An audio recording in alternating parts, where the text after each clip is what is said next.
Hello and welcome back to our new channel, dear students. So as in our previous video class we seen what are the functions of human resource management. Yes, we seen that how the human resource management have their functions, कि human resource management department के कौन कौन से functions होते हैं, कौन कौन से काम होते हैं.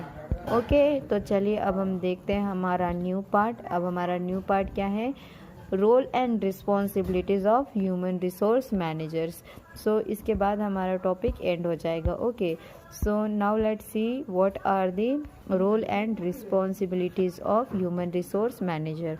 मतलब ह्यूमन रिसोर्स जो मैनेज करता है, कौन करता है? HR मैनेजर जो होता है उसके पर्टिकुलरली क्या क्या वर्क हैं, क्या क्या ड्यूटीज़ हैं, क्या क्या रोल्स है और साथ ही साथ क्या क्या उसकी क्वालिटीज़ है. मतलब एक मैनेजर, एक सक्सेसफुल ह्यूमन रिसोर्स मैनेजर होने के लिए कौन सी क्वालिटीज़ हमें लगेंगी. Okay so now let's see first of all the role of human resource manager. So human resource manager का रोल क्या होता है? The role of the human resource manager is nothing but to handle the recruitment process, to structure the organization and their planning, then build human resource policies and maintain them, then rewards and recognitions you have to provide to your employees, then you have to develop the employee development program. Yes, these are all the certain roles of human resource manager. ये human resource manager के कुछ roles होते हैं, कुछ काम होते हैं. Means exactly उसका टास्क क्या होगा. जिस तरीके से हमने ह्यूमन रिसोर्स मैनेजमेंट के फंक्शंस देखे उसी तरीके से हम क्या करेंगे, ह्यूमन रिसोर्स मैनेजर के अब रोल देखने वाले हैं. मैनेजमेंट के रोल नहीं देखेंगे, अब हम मैनेजर के रोल देखने वाले हैं. ओके सो मैनेजमेंट के अंदर होल बॉडी होती है, लेकिन यहाँ पे ह्यूमन रिसोर्स मैनेजर मीन्स एक सिंगल पर्सन जो ह्यूमन रिसोर्सेज को मैनेज करता है. मतलब जो मैनेजर होता है, ह्यूमन रिसोर्स को मैनेज करने वाला जो मैनेजर होता है उसके हम रोल देखेंगे. Okay so now let's come to the point that first role of the human resource manager is handling recruitment process. Okay, so as we know about that the human resource management process is very lengthy process. Yes, और उसकी जो recruitment process होती है उसको handle करने का काम human resource manager का होता है. रिक्रूटमेंट प्रोसेस क्या होती है? मीन्स ऑर्गेनाइजेशन में जितने भी एम्प्लॉयज़ नीडेड है, मतलब अगर ऑर्गेनाइजेशन में अभी 15 लोगों का आपका स्टाफ है लेकिन यहाँ पे 25 लोगों की अगर आपको ज़रूरत होती है तो इसका मतलब यहाँ पे कितनी वैकेंसीज़ होगी? अभी 10 वैकेंसीज़ होगी. 10 लोग अभी यहाँ पे और नीडेड है काम करने के लिए. तो उन 10 लोगों की वैकेंसी आपको एडवर्टाइज़ करनी होती है. ये होती है रिक्रूटमेंट प्रोसेस. ओके तो इस प्रोसेस को हैंडल करने का काम किसका होता है? मैनेजर का होता है, ह्यूमन रिसोर्स मैनेजर का होता है. Then next one is organisation structure and planning. तो जैसे कि हमने पहले भी देखा था HRM का फंक्शन है कि स्टाफिंग करना और प्लानिंग करना. तो उसी तरीके से सेम ह्यूमन रिसोर्स मैनेजर का ये फंक्शन है कि ऑर्गेनाइजेशन का स्ट्रक्चर अच्छी तरीके से बिल्डअप हो, वहाँ पे अलग अलग तरीके की स्ट्रैटेजीज प्रोवाइड करके ऑर्गेनाइजेशन को कंट्रीब्यूट करना चाहिए. उसके बाद में ह्यूमन रिसोर्सेज को प्लान करना, ये भी मैनेजर की एक रिस्पॉन्सिबिलिटी है. जैसे कि हमें पता है प्लानिंग बहुत ही क्रूशियल स्टेज होती है किसी भी ऑर्गेनाइजेशन की डेवलपमेंट के लिए. तो यहाँ पे ज़रूरी है कि प्लानिंग हो, क्योंकि जो नॉलेज होता है लीडर का उसके ऊपर से जो रिज़ल्ट क्रिएट होता है उसके मुकाबले जो एक्चुअल काम होता है उसको ज़्यादा मायने दिए जाते हैं. मीन्स आप कोई भी काम पेपर पर करोगे उसको कोई भी इम्पोर्टेंस नहीं होगा, बट जो आप एक्चुअली जो इम्प्लीमेंट करोगे काम उसको यहाँ पे इम्पोर्टेंस होता है. सो यही होता है ऑर्गेनाइजेशन का स्ट्रक्चर कि जो आप प्लानिंग कर रहे हो वो फ्रूटफुल हो. Okay, then next one is build human resource policies and maintain them. आपको क्या करना होता है, जो ह्यूमन रिसोर्स पॉलिसीज होती है उनको बिल्डअप करना होता है और उनको मेंटेन करना होता है. कैसे मेंटेन करना होता है, जो गवर्नमेंट की पॉलिसीज होती है ह्यूमन रिसोर्सेज को लेकर, जैसे कि हमें पता है हमारी गवर्नमेंट का HRD डिपार्टमेंट है, ह्यूमन रिसोर्स डेवलपमेंट डिपार्टमेंट है हमारी गवर्नमेंट का. तो जिस तरीके से गवर्नमेंट की जो पॉलिसीज़ है कि एम्प्लॉयज़ को कितने घंटे काम करना चाहिए, कितना प्रॉपर रेम्यूनरेशन देना चाहिए, कितना उसे मोटिवेशन चाहिए, कितना उसका सैलरी होना चाहिए, कितना आप उनके पास से काम करवा कर ले सकते हो, तो ये सारी जो गवर्नमेंट की पॉलिसीज़ होंगी एग्जैक्टली उनका इम्प्लीमेंटेशन आपको आपकी ऑर्गेनाइजेशन में करना होता है. ओके, तो ये रोल है ह्यूमन रिसोर्स मैनेजर का कि जो भी गवर्नमेंट की पॉलिसीज़ होंगी उनको आपकी ऑर्गेनाइजेशन में आपको इम्प्लीमेंट करना होगा और साथ ही साथ मेंटेन भी करना होगा. ओके, क्योंकि गवर्नमेंट के अपोजिट कोई भी नहीं जा सकता है. So you have to go with the government preferences. Now next role of the human resource manager is rewards and recognition. अगर एम्प्लॉय अच्छी तरीके से काम कर रहा है तो उसे रिवॉर्ड्स दीजिए, रिकॉग्निशन दीजिए, उसका ट्रांसफ़र कीजिए या फिर उसको प्रमोशन दीजिए. ये क्या हुआ है, ये हो गया रिवॉर्ड्स एंड रिकॉग्निशन का part. Means motivation is the another theme कि उसे शाबाशी देना वगैरह, लेकिन उसके सैलरी में इंक्रीमेंट करना या फिर उसे कुछ एक्स्ट्रा बेनिफिट प्रोवाइड करके देना, जिसे हम फ्रिंज बेनिफिट कहते हैं, वो प्रोवाइड करके देना, या फिर उसे नॉमिनेट करना किसी बड़े ओहदे के लिए, बड़े पोस्ट के लिए उसको नॉमिनेट करना. फॉर एग्ज़ाम्पल अगर कोई एम्प्लॉय बहुत अच्छा काम करता है तो उसको आप एज अ सुपरवाइज़र बनाओ. यस, सुपरवाइज़र बनाना. तो ये क्या हो गया, ये हो गया रिवॉर्ड एंड रिकॉग्निशन. तो ये काम भी जो ह्यूमन रिसोर्सेज को मैनेज करता है, मीन्स जो मैनेजर होता है, उसका ये रोल है कि एम्प्लॉयज़ को रिवॉर्ड्स दे और उन्हें रिकॉग्निशन प्रोवाइड करे. Okay, now the next important role of human resource manager is employee development programmes. Employee development programmes, in short, whatever the work done through the employees that must be have the optimum output. Yes, जो भी output produce होगा वो optimum होना चाहिए, qualitative होना चाहिए. Yes, तो इसके लिए हमें क्या करना ज़रूरी है, एम्प्लॉय को डेवलप करना ज़रूरी है. तो एम्प्लॉय को डेवलप करने के लिए कौन से प्रोग्राम्स होते हैं, तो इन शॉर्ट उन्हें ट्रेनिंग प्रोवाइड करके देना. Manager have to provide training to the existing employees in the organization. Then only the employee will work efficiently, they will utilize their resources, and with the help of that they will produce optimum level. Yes, so this is nothing but the employee development programs. In short, जब भी कभी मौका मिलेगा manager को, अगर उसके अंदर की स्किल्स या कैपेबिलिटीज़ पे उसे डाउट होता है मैनेजर को, तो मैनेजर क्या करेगा, कुछ skills enhancement courses, skill development programmes या फिर एम्प्लॉय को डेवलप करने के लिए कोई ट्रेनिंग प्रोग्राम, कोई वर्कशॉप अरेंज करना, ये भी काम होता है ह्यूमन रिसोर्स मैनेजर का. Okay, so in this way this are all the role of human resource manager. Addition to that, human resource manager के और भी बहुत सारे रोल्स होते हैं, जैसे कि न्यू ज्वाइनिंग करवाना. यस, ज्वाइनिंग के अंदर की जो सारी प्रोसेस है, means recruitment, selection, then staffing, controlling, directing, motivating, ये सारे काम करना, ये सारे काम करने की जिम्मेदारी ह्यूमन रिसोर्स मैनेजर की होती है. Then after that improving organisational performance, organisation का परफॉर्मेंस इम्प्रूव करना. इन शॉर्ट, ऑर्गेनाइजेशन का परफॉर्मेंस इम्प्रूव करना मतलब एम्प्लॉय का परफॉर्मेंस इम्प्रूव करना, क्योंकि जब तक एम्प्लॉय का परफॉर्मेंस इम्प्रूव नहीं होगा तब तक ऑर्गेनाइजेशन का परफॉर्मेंस इम्प्रूव नहीं हो सकता है. तो एम्प्लॉय को इम्प्रूव करना तो ऑर्गेनाइजेशन इम्प्रूव हो सकती है. Then after that employee support, employee को सपोर्ट देना. एम्प्लॉय को सपोर्ट देना मतलब कोई भी बातों में सपोर्ट देना क्या नहीं, कोई उसका गलत काम है, निगेटिव रोल है, तो उसमें उसे सपोर्ट प्रोवाइड करना ये है क्या मैनेजर का काम? नहीं। मीन्स जहाँ पे ज़रूरी है वहाँ पे उसे सपोर्टिव एटीट्यूड दिखाना चाहिए। ओके, उसके बाद एम्प्लॉय वेलफेयर प्रोवाइड करना मीन्स हेल्थ एंड सेफ्टी जिसे हम कहते हैं। ये इशू बहुत ही ज़्यादा होते हैं किसी भी ऑर्गेनाइजेशन में, तो ये प्रोवाइड करवा कर देने की जिम्मेदारी भी मैनेजर की होती है, एचआर मैनेजर की होती है। क्योंकि इन शॉर्ट अगर ह्यूमन रिसोर्सेस ऑर्गेनाइजेशन में वर्क कर रहे हैं तो उस टाइम पे ऑर्गेनाइजेशनल एनवायरनमेंट उसे एक पॉजिटिव एटीट्यूड क्रिएट करवा कर दे, ये जिम्मेदारी ह्यूमन रिसोर्स मैनेजर की होती है।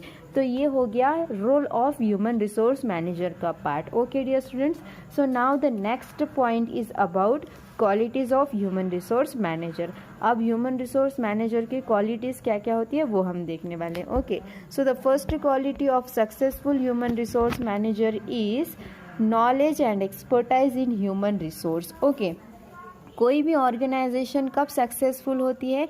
जब उसका मैनेजमेंट अच्छी तरीके से होता है। और मैनेजमेंट कब अच्छा होगा? जब मैनेजर के अंदर क्वालिटीज़ होंगे। यस, अगर मैनेजर प्रॉपरली वर्क नहीं कर रहा है तो ऑर्गेनाइजेशन कभी भी सक्सेस ग्रांट नहीं कर सकती है। तो ज़रूरी है अगर ऑर्गेनाइजेशन को सक्सेस चाहिए तो वहाँ की मैनेजमेंट बॉडी अच्छी हो। मैनेजमेंट बॉडी अच्छी हो मतलब मैनेजर वहाँ का अच्छी तरीके से वर्क करने वाला हो, क्योंकि ऑर्गेनाइजेशन का होल एंड सोल होता है मैनेजर। और अगर मैनेजर अच्छी तरीके से वर्क कर रहा है तो ऑर्गेनाइजेशन हमेशा सक्सेस ग्रांट करेगी। अदरवाइज़ कोई मैनेजर्स होते हैं जो सेल्फिश होते हैं, तो जो सेल्फिश मैनेजर्स होते हैं उनकी वजह से हमेशा ऑर्गेनाइजेशन को लॉस ही होगा, कभी भी प्रॉफिट नहीं हो सकता है। तो ये बहुत ही इम्पोर्टेंट बात है कि जो बोर्ड ऑफ डायरेक्टर्स होंगे, BODs जिसे हम कहते हैं, जो बोर्ड ऑफ डायरेक्टर्स होते हैं वो मैनेजर का सिलेक्शन करते हैं, मैनेजर को हायर करते हैं ऑर्गेनाइजेशन के डेवलपमेंट के लिए। तो ज़रूरी है कि जो बोर्ड ऑफ डायरेक्टर्स मैनेजर को हायर कर रहे हैं, सेलेक्ट कर रहे हैं थ्रू रिक्रूटमेंट प्रोसेस, तो वहाँ पे as a calibre candidate select करें। तो मतलब उसके अंदर ये सारी क्वालिटीज़ देखना ज़रूरी है कि वो एज अ मैनेजर काम कर सकता है या नहीं। तो उसके अंदर कौन सी क्वालिटीज़ चाहिए कि वो एक सक्सेसफुल है human resource manager as work कर सके, वो हम अभी देखने वाले हैं। Okay, so the successful manager's role is very much important in the individual's life as well as the in the organizational life, because the employees needs the motivation and motivation belongs to the particular person who known as the manager. Okay, so human resources always needs the extra motivation from the other sources. They are not developed or they are not motivated by themselves, but they need the motivation from the outer forces.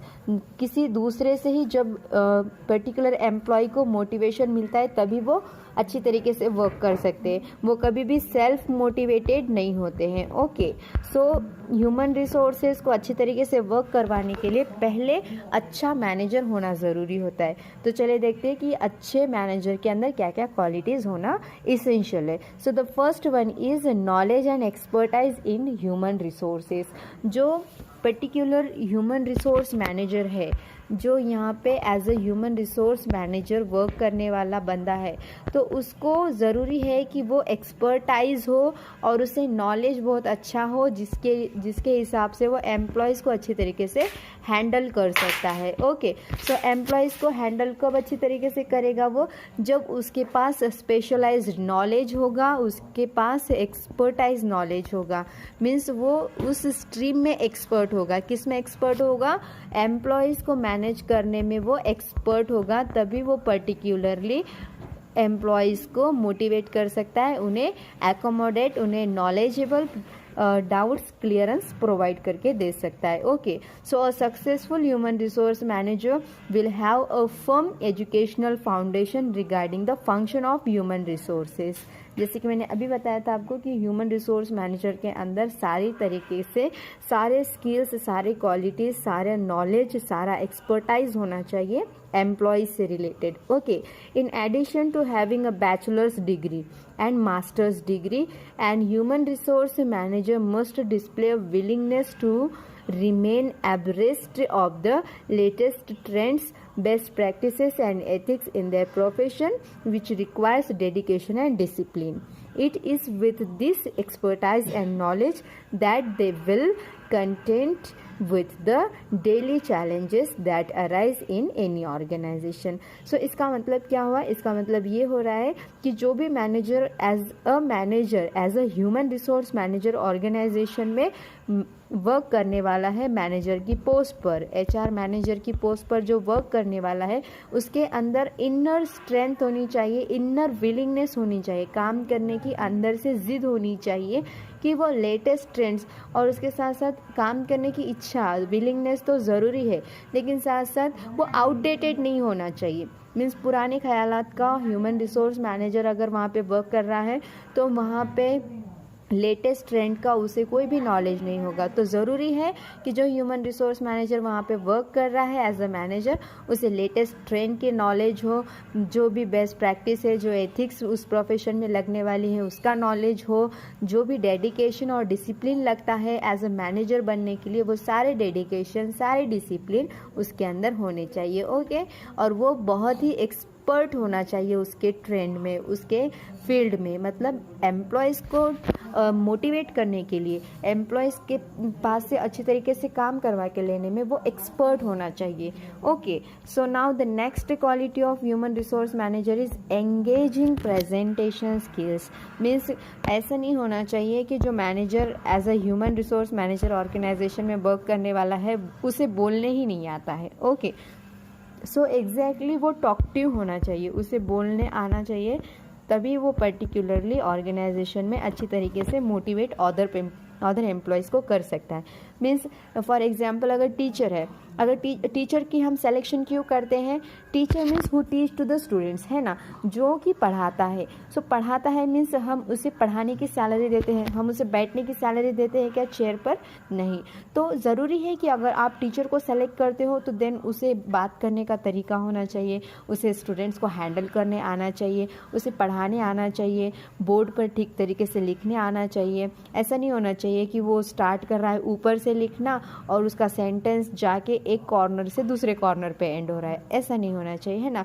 तो उसे straight way में board पर लिखना आना चाहिए, student को handle करना आना चाहिए. वो गुस्से वाला भी बहुत अच्छा नहीं होता है, ज़्यादा प्यार वाला भी बहुत अच्छा नहीं होता है. यस, मतलब वो एकदम न्यूट्रल होना चाहिए, ज़्यादा वो एंजरस भी नहीं होना चाहिए. यस, तो ये सारी चीज़ें जैसे कि टीचर में ज़रूरी होती है, जैसे कि उसे बात करना आना चाहिए, उसकी स्पीच लैंग्वेज अच्छी हो, उसका प्रोनाउंसिएशन क्लियर हो. तो ये सारी चीज़ें जैसे एक टीचर के अंदर इम्पॉर्टेंट होती है, सेम उसी तरीके से जो ह्यूमन रिसोर्स मैनेजर है उसके अंदर भी कुछ प्रेजेंटेशन स्किल्स होने चाहिए.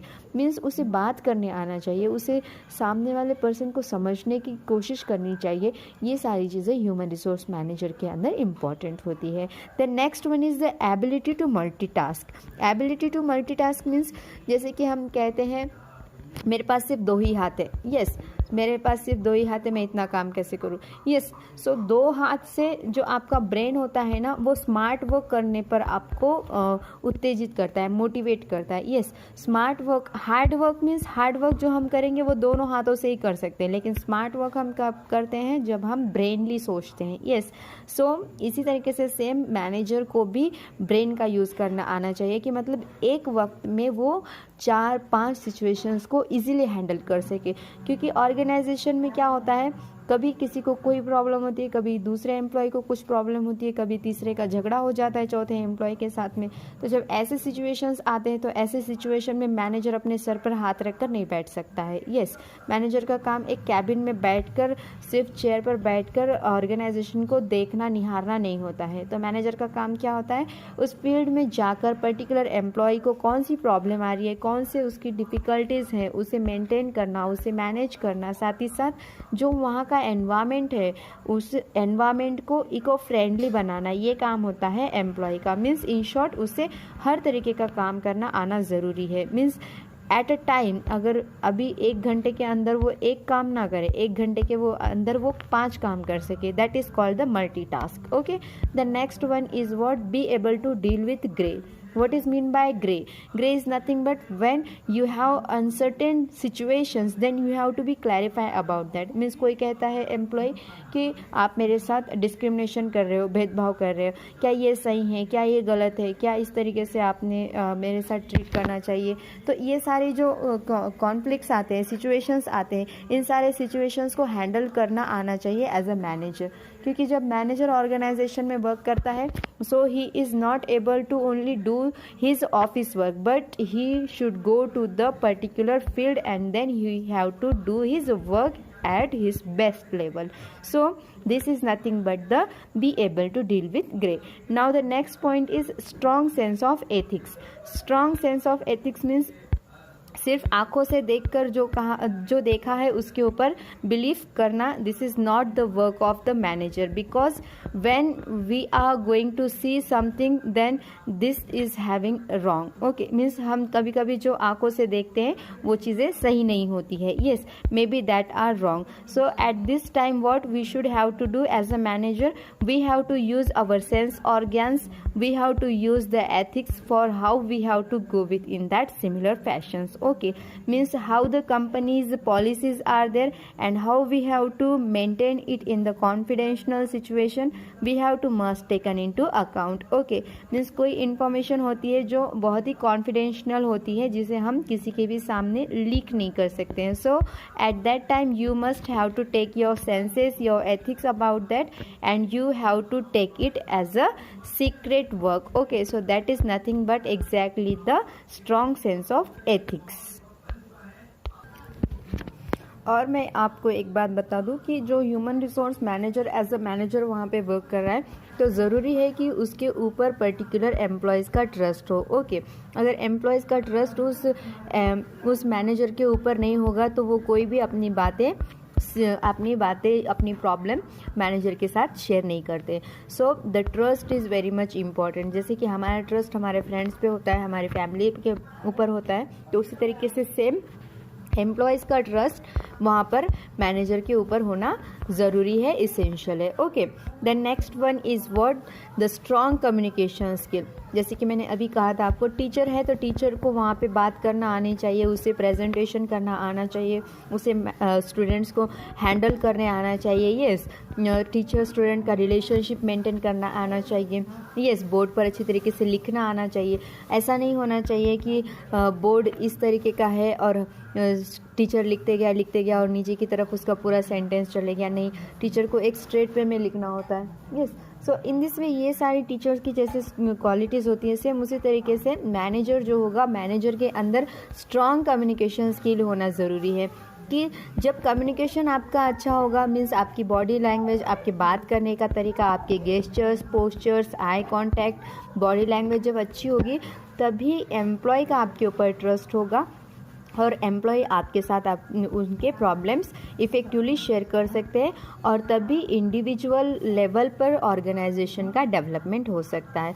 मीन्स इन शॉर्ट, जो ह्यूमन रिसोर्स मैनेजर है उसको असिस्ट करने आना चाहिए both side of the finding middle ground, so that a compromise can be reached. Okay, so communication skill बहुत ही इम्पॉर्टेंट होता है। अगर फॉर एग्जांपल कोई एक एम्प्लॉय इस कॉर्नर पे और एक कॉर्नर पे एक एम्प्लॉय है, तो ये जो फर्स्ट एम्प्लॉय है इसके बीच में और इसके बीच में, दोनों के बीच में अगर झगड़ा हो जाता है तो manager have to solve this. Yes, तो इस टाइम पे मैनेजर को इसको भी समझना होता है, इसको भी समझना होता है, और उसके बाद में एक सुपर फाइंडिंग निकालना होता है। सुपर फाइंडिंग मीन्स वहाँ पे उस झगड़े को कोलैप्स करना होता है, ख़त्म करना होता है। तो इस टाइम पे ज़रूरी है कि मैनेजर को ठीक तरीके से उस प्रॉब्लम को कैचअप करना आना चाहिए, अच्छी तरीके से बात करना आनी चाहिए, तभी जाके वो कोई भी प्रॉब्लम सॉल्व कर सकता है। Okay, this is about the strong communication skills. Now the next point is leadership abilities.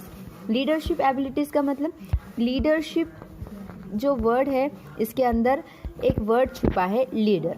Leader means जो कि सबका बॉस होता है। Yes, in short this is known as boss. तो बॉस का काम क्या होता है? बॉस का काम होता है सबको टारगेट करके सबको हैंडल करना। तो इन शॉर्ट सेम उसी तरीके से मैनेजर का भी काम होता है कि सभी को मैनेज करना। Yes, the next one is about ability to motivate others. Ability to motivate others means अगर कोई एम्प्लॉय न्यूली ऑर्गेनाइजेशन में एंटर हुआ है तो उसे उस ऑर्गेनाइजेशन के एनवायरनमेंट से फ्रेंडली करवाना। यस, ये हो गया एक तरीके से मोटिवेशन करना। उसके बाद में अगर कोई फीमेल एम्प्लॉयज़ अगर ऑर्गेनाइजेशन में एंटर होती है तो उन्हें क्या करना है, उन्हें आपको बिलीफ में लाना है, आपको उन्हें ट्रस्ट में लेके आना है कि ये ऑर्गेनाइजेशन आपको किस तरीके से मोटिवेट करेगी, किस तरीके से गाइड करेगी, किस तरीके से आपका करियर बनेगा। यस, उसके बाद में अगर कोई ऑर्गेनाइजेशन में एग्जिस्टिंग एम्प्लॉय है, मतलब वो बहुत ही दिनों से काम कर रहा है, कोई ओल्ड एज एम्प्लॉय है या फिर 45-50 ईयर का कोई अगर एम्प्लॉय है, तो उससे आप तो क्या करना है, क्योंकि उसका एक्सपीरियंस आपके ऑर्गेनाइजेशन में अगर 15-20 साल का है तो डेफिनेटली आपको उसकी रिस्पेक्ट करना है। और रिस्पेक्ट करने के साथ साथ उसके जो काम करने का तरीका है उसे आपको मोटिवेट करना है। किस तरीके से मोटिवेट करना है? आपको उसे फ्रिंज बेनिफिट्स प्रोवाइड करना है, सैलरी अच्छी देनी है, या फिर अगर उसके अंदर के स्किल्स ऑर्गेनाइजेशन के डेवलपमेंट के लिए बहुत सक्सेसफुल है, अच्छी तरीके से वो काम कर सकता है, तो डेफिनेटली उसे आप क्या करो, आप उसे प्रमोशन करो। यस, उसके बाद में आप उसे ट्रांसफ़र करो किसी और जगह पे। यस, तो इस तरीके से आपको आपके एम्प्लॉयज़ को मोटिवेट करना आना चाहिए। ये एबिलिटी मैनेजर के अंदर बहुत इंपॉर्टेंट होती है। Then strong conflict management skill. Conflict management skill means दो लोगों के बीच का झगड़ा जो होता है वो सुलझाने की प्रोसेस को हम कॉन्फ्लिक्ट मैनेजमेंट कहते हैं। तो ऑर्गेनाइजेशन में किसी भी तरीके का कॉन्फ्लिक्ट आ जाए, मे बी वो एम्प्लॉयज़ के बीच का कॉन्फ्लिक्ट हो या फिर किसी और ऑर्गेनाइजेशन का हमारी ऑर्गेनाइजेशन के साथ का कॉन्फ्लिक्ट हो, या फिर कोई कंपटीशन का कॉन्फ्लिक्ट हो, तो कोई भी कॉन्फ्लिक्ट हो उसके लिए मैनेजर को रेडी टू वर्क होना चाहिए। मीन्स कोई भी कॉन्फ्लिक्ट आए, कोई भी प्रॉब्लम आए, कोई भी सिचुएशन आए, उसके लिए वो मल्टीटास्किंग होना चाहिए, उसके लिए वो प्रॉपरली हैंडल करने आना चाहिए। Okay, this is about the strong conflict management skill. कोई भी टाइम हो, किसी भी तरीके की सिचुएशन हो, उसे खुद ही सॉल्व करने आना चाहिए, या फिर वो किसी और एडवाइजरी की एक्सपर्टाइज की वहाँ पे हेल्प लेकर, लेकिन उस प्रॉब्लम से ऑर्गेनाइजेशन को निकालना, ये ही मैनेजर का इम्पॉर्टेंट टास्क होगा कॉन्फ्लिक्ट के टाइम पे। ओके, देन उसके बाद next and the last job और the quality of human resource manager is nothing but the courage. Okay, so courage is very much important. Means ऐसा नहीं होना चाहिए कि कोई मैनेजर आपने सेलेक्ट कर लिया और वो डरपोक हो। ऐसा अगर होगा तो वो पर्टिकुलर मैनेजर किस तरीके से मैनेज करेगा, किस तरीके से लीडरशिप करेगा, किस तरीके से बात करेगा, किस तरीके से कम्युनिकेट करेगा, किस तरीके से ऑर्गेनाइजेशन के कॉन्फ्लिक्ट को सॉल्व करेगा, ये एक बिग क्वेश्चन मार्क हो जाता है। ओके, तो ये ज़रूरी है कि जो मैनेजर ऑर्गेनाइजेशन में एज अ मैनेजर वर्क करने वाला है उसका सिलेक्शन करते हुए उसके अंदर कितना करेज है। कोई अगर प्रॉब्लम आती है तो वो किस तरीके से फेस करता है, किस तरीके से प्रॉब्लम सॉल्व करता है, ये human resource management committee means board of directors को देखना बहुत ज़रूरी होता है। Okay dear students, so in this way this is all about the role and the qualities of human resource manager. I think you people understood. If you have any type of query you can contact to me. So if you like this video, please like, comment, share and subscribe to other needy students who need these videos now at the lockdown period. Okay dear students, so take care, good luck, bye bye, and if you have any query you can contact to me. Thank you so much.